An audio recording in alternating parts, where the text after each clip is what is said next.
Bueno, alumnos, ¿cómo están? En esta oportunidad vamos a comenzar con la tercera y última parte de este seminario, donde vamos a abordar el proceso de gametogénesis en femenino, ¿sí? La formación de gametos haploides en el caso de la mujer, que se denomina ovogénesis. La ovogénesis es un proceso celular mediante el cual las células germinales diploides originan ovocitos haploides maduros. Dentro del ovario, los ovocitos se encuentran inmersos en una estructura celular denominada folículo. Estos folículos, a medida que progresa la ovogénesis, también van sufriendo cambios. Estos cambios son descritos en todo lo que es la foliculogénesis, en el proceso de foliculogénesis. Es importante decir que estos dos procesos, o sea, el de foliculogénesis y la ovogénesis, ocurren de manera simultánea y coordinada para lograr el desarrollo de un ovocito que sea competente, haploide y maduro y que pueda ser expulsado en el proceso de ovulación. Es por esto que vamos a tratar de evaluar estos procesos de manera conjunta.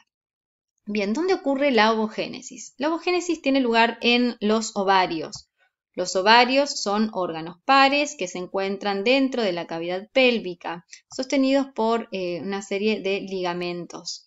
Los ovarios tienen dos funciones, por un lado una función esteroidogénica de producción hormonas y por otro lado una función gametogénica, que es la que estamos evaluando ahora, la de producción de gametos. Dentro del ovario, ¿dónde ocurre la ovogénesis? Bueno, dentro del ovario ocurre dentro de los folículos, ¿sí? El folículo es la unidad fundamental del ovario y está compuesto por un ovocito, ¿sí? Rodeado por una serie de células endocrinas.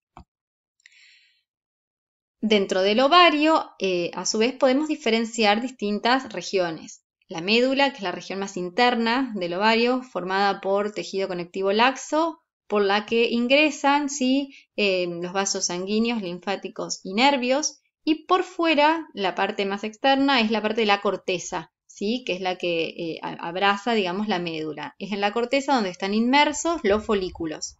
Fíjense que se los ve como en distintos estadios de maduración. Y esto se observa por los diferentes tamaños, ¿no? Por fuera de la corteza se encuentra lo que se conoce como epitelio germinativo.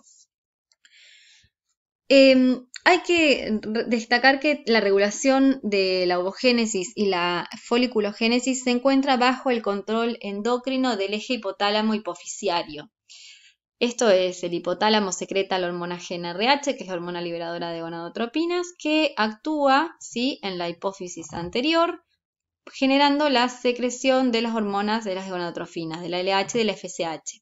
Estas hormonas van a actuar a su vez sobre muchos de los componentes foliculares, favoreciendo el crecimiento del folículo y la maduración del ovocito. Ahora bien, nosotros ya miramos esta diapositiva y la vimos en la espermatogénesis y dijimos que tanto espermatogénesis como ovogénesis tenían un punto en común, que era la fase 1, ¿sí?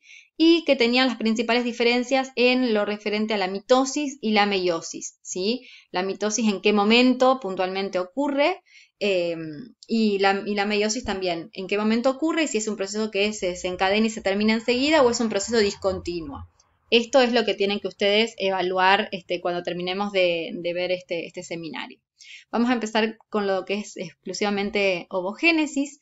Recordemos que la fase 1 es la fase común, dijimos que era la fase de migración. Las células germinales primordiales en el embrión en desarrollo, en la segunda semana de desarrollo, migran hasta la pared del saco vitelino. Y desde la pared del saco vitelino migran nuevamente hacia lo que es la gónada en formación, ¿sí? La gónada en desarrollo. Si el embrión se trata de un embrión cromosómicamente XY, se van a diferenciar en espermatogonios, y si se trata de un embrión XX, que es el caso que estamos por continuar, se van a desarrollar en ovogonias. Estas ovogonias entonces van a ingresar en lo que es la fase 2, y acá es una diferencia fundamental. La fase 2 o fase mitótica es de ocurrencia exclusivamente embrionaria en el caso de la ovogénesis y tiene como objetivo aumentar el número estas células, las ovogonias, que pasan de algunos miles a 5 o 7 millones de ovogonias. estas ovogonias están como bajo una estricta regulación de su número, de su cantidad, bajo mitosis, meiosis, atresia. Muchas de esas ovogonias van a se van a atresiar y van a discontinuar su desarrollo.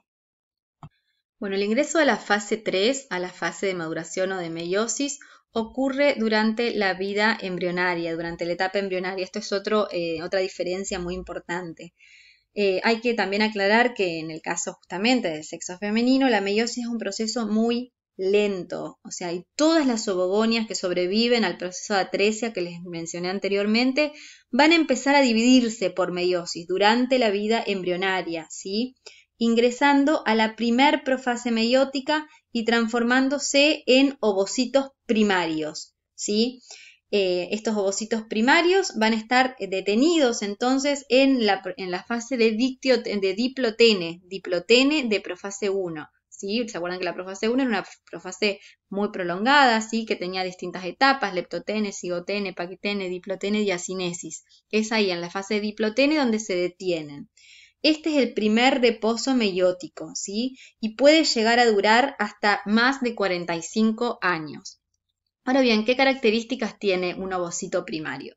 El ovocito primario es un ovocito muy pequeño, mide unos 30 micras, ¿sí? Mide unas 30 micras, presenta un núcleo muy grande, un tanto excéntrico, con la presencia de un gran nucleolo central, ¿sí? En este periodo hay una capa de células planas que comienzan a rodear justamente a este ovocito primario, ¿sí? Que son los que van a transformarse en los folículos primordiales. Estos folículos primordiales están a su vez rodeados por la lámina basal, ¿sí? Que es una sustancia secretada por las mismas células somáticas. Entonces, es importante entender que al momento del nacimiento, o sea, ya a finales de lo que es la gestación y al momento del nacimiento, todos los todos los ovocitos que se encuentran presentes en el ovario se encuentran detenidos en la profase 1 de la meiosis, ¿sí? Formando parte de lo que es la reserva de folículos primordiales, ¿sí? Se encuentran detenidos dentro de los folículos primordiales en lo que es el primer reposo meiótico. Bien, durante la pubertad, ¿sí? Y como respuesta a los primeros pulsos de GnRH, ¿sí? Que comienzan a darse, hay un pool de folículos primordiales, hay un grupo, ¿sí? De folículos primordiales que comienzan a crecer y abandonan esa población de folículos de reserva hasta ser ovulados o que sean atresiados, o sea, que degeneren. El primer indicio que ocurre, ¿no es cierto?, y que nos da cuenta que del crecimiento, ¿sí? de estos folículos es la aparición de células cúbicas, ¿sí? Que comienzan a rodear el ovocito. En vez de células planas, células cúbicas, ¿sí? Y esto es lo que determina el pasaje, ya sea de folículo primordial a folículos en crecimiento. Los folículos en crecimiento pueden ser tanto folículos primarios o folículos secundarios, ¿sí?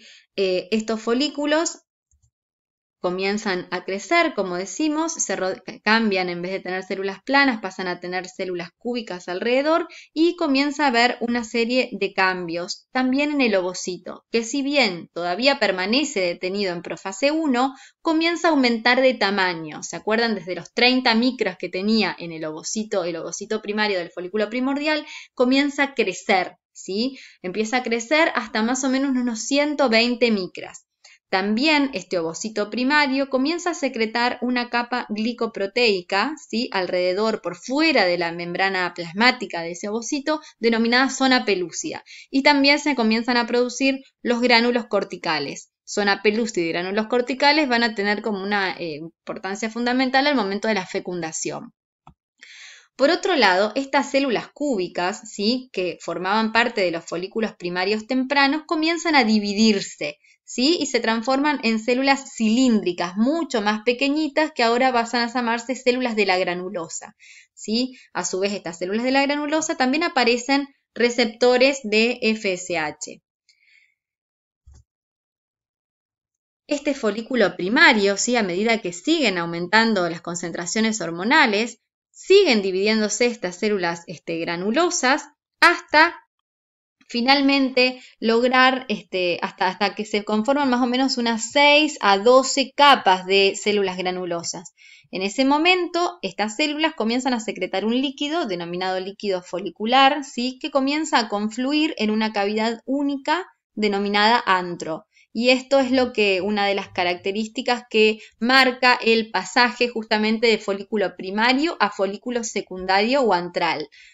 ¿Qué es lo que marca el pasaje? Justamente la presencia de un antro, la presencia de células granulosas con una gran cantidad de receptores de FSH y también que empiezan a aparecer receptores de estradiol. Todos estos temas son temas que ustedes los van a ver con mucha más profundidad en el segundo año, ¿sí? Pero en este momento los marco porque no podemos dejar de nombrar justamente por el vínculo que hay entre foliculogénesis y ovogénesis. Pero fíjense que el ovocito sigue siendo ovocito primario. En este caso, sí, el ovocito sigue detenido en profase 1 y también detiene su crecimiento, que llega a un diámetro máximo de 125 micras. Bien, este folículo secundario, ¿sí? O antral, porque ya dijimos que ya presenta este antro, sigue creciendo, gracias a la presencia sigue creciendo, porque hay mayores concentraciones de hormonas, de FSH, de estradiol, dijimos que había receptores de estradiol también en las células de la granulosa, y entonces lo que se producen más células de la granulosa dividiéndose por mitosis, se secreta más líquido folicular, y ¿qué pasa? Este antro aumenta de tamaño, ¿sí? Aumenta de tamaño. Cuando alcanza unos 10 milímetros, ¿sí? Aproximadamente, de espesor, que ya lo pasamos a llamar folículo de Graf o folículo maduro, ¿sí? ¿Qué características tiene el folículo de Graf? Tiene un antro muy grande, con un ovocito todavía detenido en profase 1, ¿sí? En el que se encuentra rodeado por células de la corona y por células del cúmulus, que lo anclan de alguna manera como una especie de pedículo a la pared del folículo. El ovocito primario sigue encontrándose detenido en profase 1 con el tamaño que había alcanzado previamente. Alrededor del día 14 del ciclo, ¿sí? Se da un aumento muy marcado de la concentración de LH, ¿sí? Como que se conoce como el pico de LH. Cuando se da ese pico de LH, se induce, ¿sí? A la salida de ese detenimiento de la meiosis, o sea, se induce a que se reinicie la meiosis, ¿sí? Y de esa manera ese ovocito termine con la primer división meiótica, o sea, con la división reduccional, ¿sí? ¿Qué es lo que ocurre? Este pico de LH, entonces dijimos, se reinicia la meiosis y el ovocito primario, ¿sí? Que se recuerdan, era una célula única, diploide, 2N igual a 4C, con un núcleo excéntrico, ¿sí? Termina esa primera división meiótica y pasa a llamarse ovocito secundario, deteniéndose rápidamente en metafase 2, ¿sí? Es decir, culmina la primera división meiótica, rápidamente ingresa a la segunda división meiótica y nuevamente encuentra lo que se llama el segundo bloqueo meiótico. O sea, se detiene, pero ahora en metafase 2. ¿Qué característica tiene un ovocito de metafase 2? Fíjense, lo que es la cantidad de cromosomas se dividió de manera equitativa, ¿sí? Se dividieron 2 células en las que se repartió cada uno 23 cromosomas, pero el citoplasma se divide de una manera muy desigual. Fíjense que el ovocito secundario, que es este que estoy marcando, el más grande, es el que se lleva la mayor cantidad de citoplasma, mientras que esta otra célula más pequeña, ¿sí? Sería la segunda célula producto justamente de la finalización de la meiosis 1, tiene una muy pequeña cantidad de citoplasma y es lo que se conoce como cuerpo polar. Bien, como producto también de este pico de LH, lo que se produce es la ovulación, es decir, la ruptura de las paredes del folículo, ¿sí? Y posterior liberación del ovocito, que se encuentra rodeado por las células del cúmulus y células de la corona, de un ovocito secundario, ¿sí? Porque el pico de LH primero induce el reinicio de la meiosis y luego me induce la liberación, o sea, la ovulación. Este folículo, ¿sí? que quedó en el ovario, se luteiniza por efecto de la LH, ¿sí? Y comienza a secretar, se transforma en el cuerpo lúteo y comienza a secretar progesterona. Ahora bien, este ovocito secundario, recuerden ustedes que se encuentra detenido en metafase 2, solamente va a culminar su división en caso que sea fecundado. En caso que se fecunda, finaliza la división meiótica expulsando el segundo y el tercer cuerpo polar. Y de esta manera finaliza la meiosis.